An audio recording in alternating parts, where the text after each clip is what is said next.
গো, আজকে আমি ঝালমুড়ি করছি। ঝালমুড়ি ঝালমুড়ি বানাচ্ছ? হ্যাঁ, আচ্ছা ঠিক আছে, বানাও। ঝালমুড়ি তো আমারও খুব প্রিয়। দেখো আজকে ঝালমুড়ি খাবো। বাবা, অনেক কিছু জোগাড় নিয়ে বসেছো তো। হ্যাঁ, এই দেখো লাল লাল এগুলো কি দিচ্ছ? এগুলো টমেটো কুচি আছে।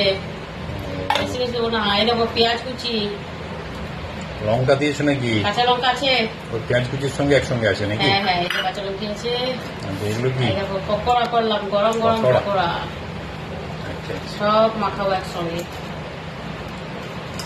আর এখন জাম্পা সাদা তো একদম চানাচুর। পকোড়া। ওরে বাবারে, আবার চানাচুর। হ্যাঁ, এই গরমে খেতে হয় বুঝলে, ঝালমুড়ি লোক ছাড়বে।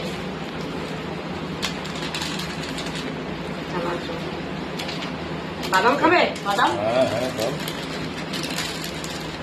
বাদামটা একটু কম দিই। দমে ঝালমুড়ি খাওয়া হবে বলো। আর ঝালমুড়ির মধ্যে কত কি আছে জানো? কাঁচা ছোলা, বাদাম, চানাচুর, টমেটো কুচি, অনেক কিছু দেওয়া হয়। আর গরম গরম পকোড়া বড় জায়গা ভাজা। নিতে হয়। ছোট হয়ে গেছে না জায়গাটা, একটু বড় দিলে ভালো হতো। মাখানো কমপ্লিট? হ্যাঁ, বাহ, ঠিক আছে। বাবা, খেয়ে দেখছো? বারো ঘন্টা। তো বন্ধুরা, শুভ বিকেলে শুভেচ্ছা, ঝালমুড়ি শুভেচ্ছা।